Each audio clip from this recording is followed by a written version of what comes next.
welcome to this video on weathering a weathered Heljan Class 50.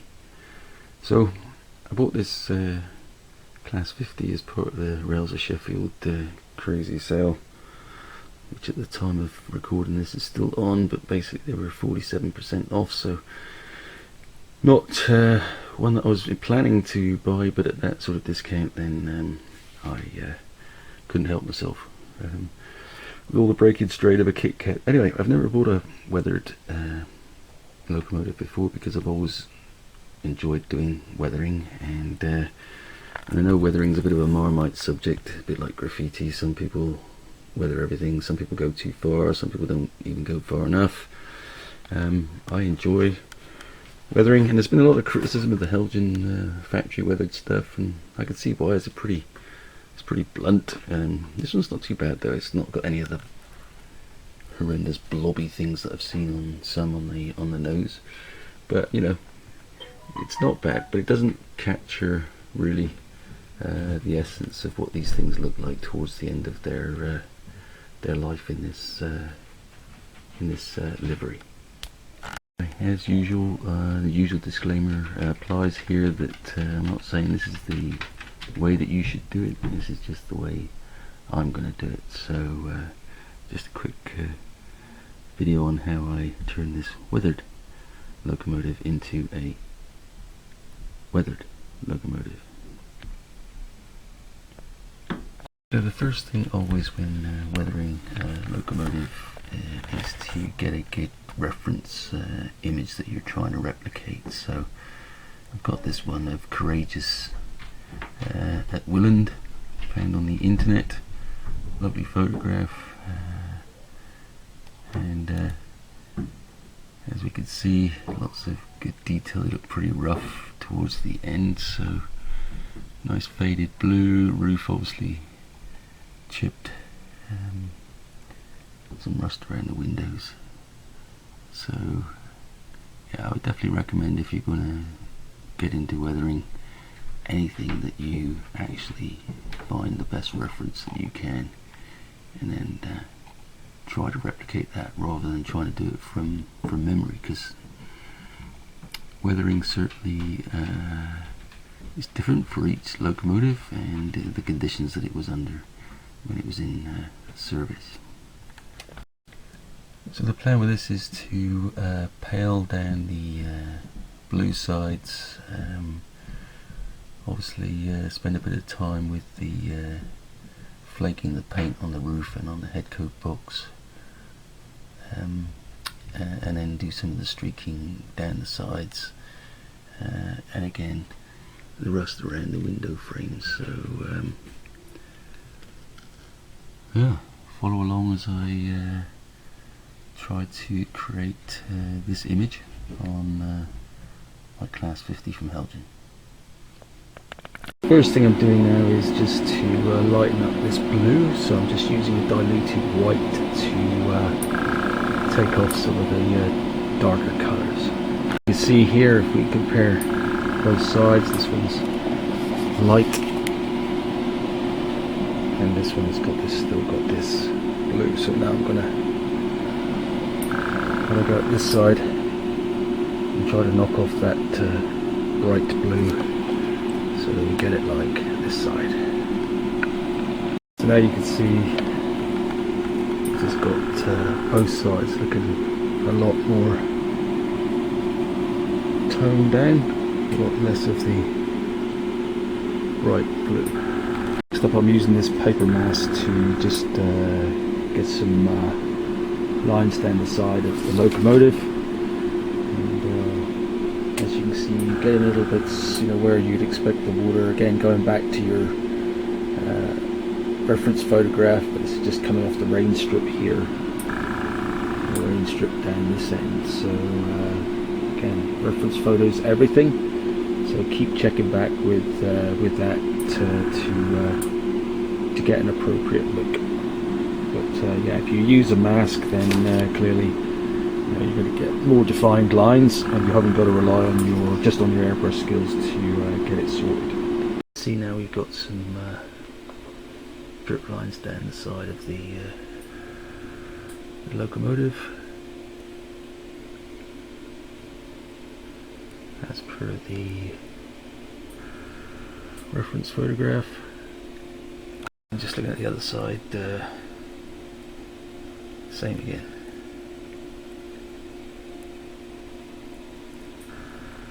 Like I said at the beginning of the video, weathering's not everybody's cup of tea. You know, lots of people run their trains in pristine condition, and that's great too. But for me, I just think it adds something to that pursuit of realism. We're going to continue with our roof this time. So we've got our reference photo, our wet palette, simply made out of a little Tupperware box, you know, with a moisture absorbing cloth underneath and parchment paper on top. Got some washes, got some cotton buds, paint brushes, paint. I've got this big box of paint here that I'm sure I'll find some colours in there, and then our sponge to do some of the chipping and stippling. See from the reference photo, there's some of this white chipping on the top, and here to the sides as well. So we're going to try to recreate that. Looks kind of weird when you see it on the model, but you know, again, here is the prototype that we're trying to copy. So yeah, I'm going to use some white and grey paint and a sponge to create the chipping. So let's see how we get on.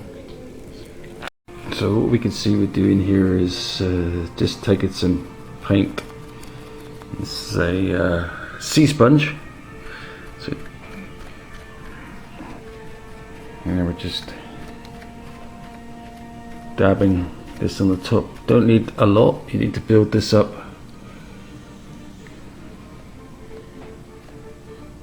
gently.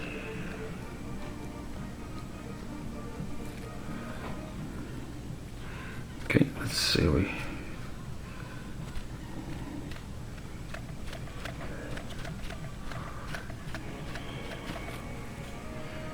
Alright, let's just see how we keep going and see how we get on. So if we take a look now, we've got the white marks on the roof, prevalent down this side as well. Not so bad on this end with the fan. And then as you can see from the reference photo, we've got this streaking at the front. So try to replicate that on the front here. So now what I'm going to do with a brush is to take my paint and deal with some of the detail bits like the chips here. Some more specifics. And as you can see also there's some chipping on the cab sides here as well, so I want to replicate that. There are some little bits down the bottom and here under the name plates as well. So just now gonna rough up this edge as well, just with a brush to try to get some of that markings as well. So see how we get on here again. As you can see, all I'm doing now is using the white and the slate grey to create this smudging of the white line which goes back up into the roof.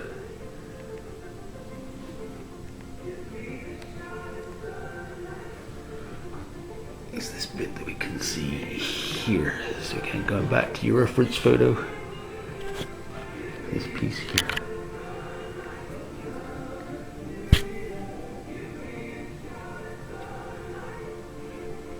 In terms of mixing the colour, obviously, it's that mixture of white and grey that we're just tying this back up into.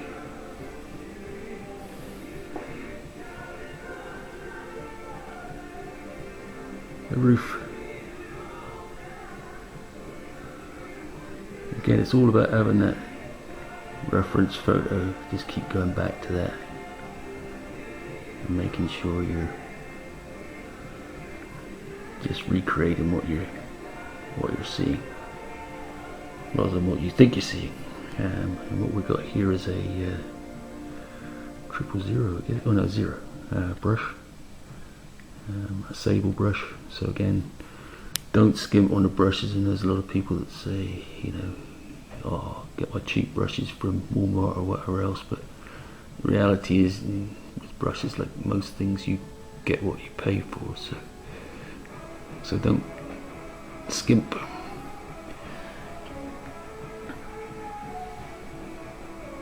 Okay, so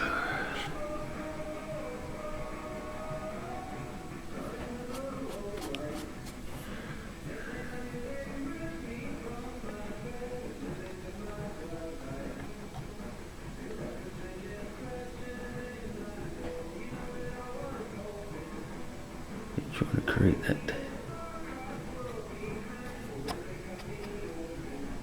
mark on the front head coat type box.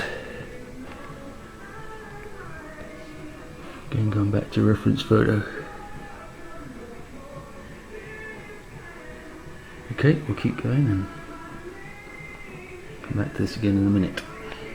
So now you can see I've just done a couple of bits of chipping in the grey paint, and just at the bottom of the footwell here on both ends. Again, really random.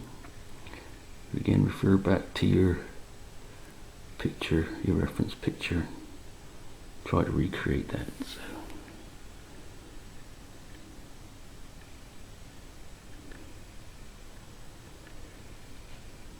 continue plugging away, and then we'll get back to in a minute to doing the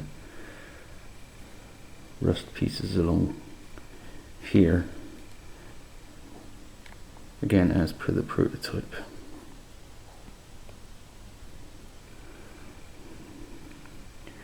So you can see the little marks. I'm not doing this one. That just looks a bit too much, but maybe I'll make a mark in here on the red as well as on here. But yeah, we're going to move on in a minute to do this rusting around the windows here.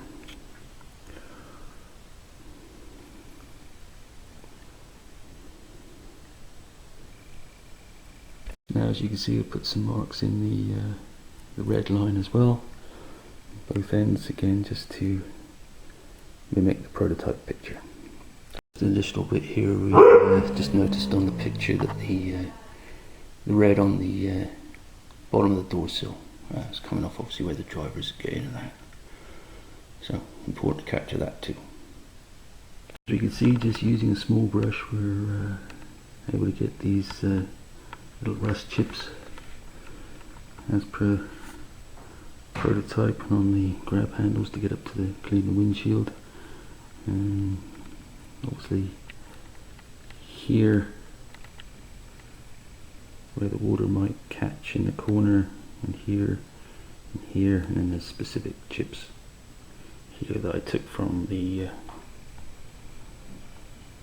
photograph itself. So as we can see, there's a chip here, but you know, obviously water, they start to rust around the bottom of the windows. So a bit up here too. So we'll carry on.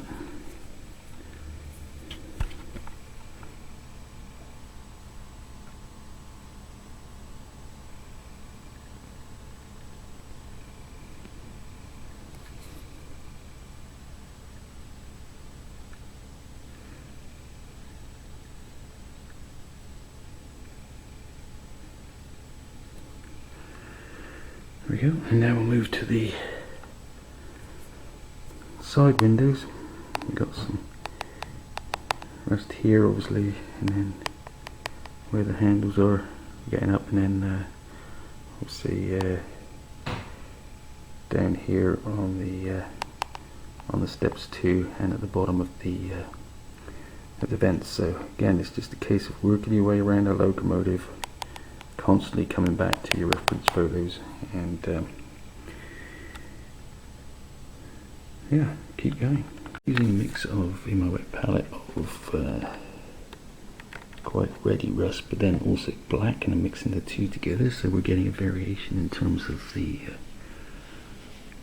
rust colours, because it's not uniform. And again, paying attention to the reference photos and just their understanding of real life. I.e., at the bottom of this column here, there's potential for rust where people are climbing up into the cab. This is going to potentially rust. And the other thing we did is, again, took off the paint first, so drew those white lines there, and now we're putting some rust on afterwards. So the paint is gone, and the paint that's gone has exposed the metal underneath. So that's where we've got our rust coming through. The other thing is, don't forget to get up underneath here. Although that's kind of sheltered, there's still some damage there if you look at the real thing. Again, use the finest brush you can cope with. Just gradually build it up till it starts to look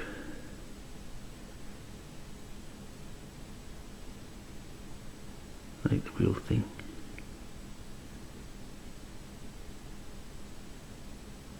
Again, rust on the rain strip here. As you can see where I did the streakings off the rain strip. So again, just use your observation to think about where things will rust. And can you justify where that rust is?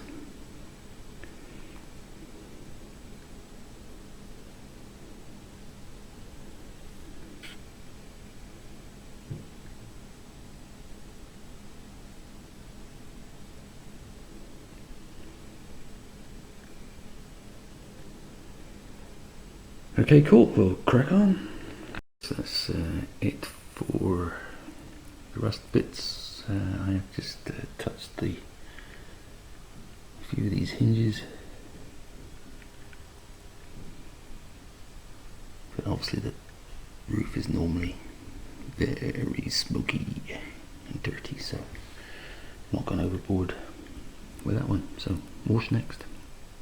Washes, this is the Meg brown wash. I've had this forever, so that's why it's in the old style, and here's cold grey. And what I'm going to do now is to use these just to run into areas like the door handles and around the front, like on the headlight, etc. So not going to go mad with the wash, but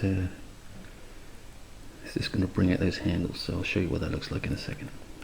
Using an older brush this time. You don't want to use your best brushes for this wash stuff. As you can see, this brings the definition out in the handles. And the other thing I've done is just this panel here, which if you look at the reference photographs for the other side, that's a pretty battered panel there for some reason. I have no idea what it does or what's behind it, but all I know is if you look at the original, that is a panel which is pretty messy and dirty. So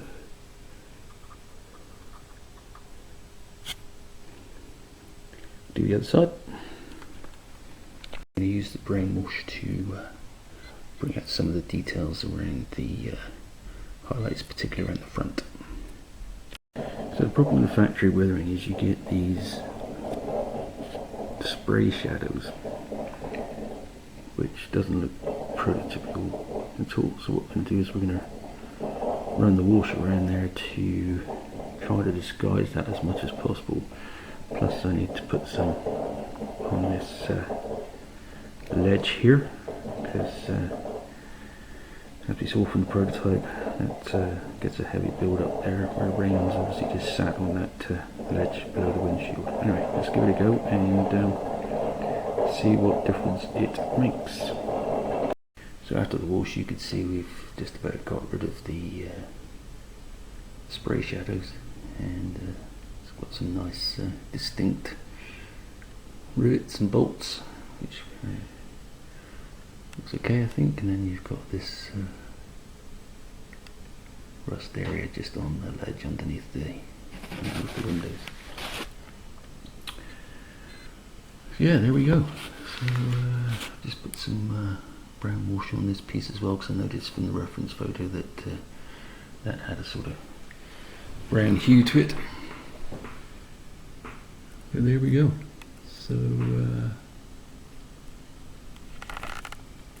yeah, Courageous is ready to take its spot on the layout. I just need to put some matte varnish over the top to seal everything in, and job's a good one. Right, I hope you've enjoyed this little tutorial, just showing you how I do things. Obviously with O-gauge it's always a risk. Taking a model that's cost this sort of money and then deciding you're going to paint it and weather it and potentially ruin it. But I'm pretty pleased with the way this has come out, so yeah. Okay, hope you enjoyed it. Stay safe, speak to you soon.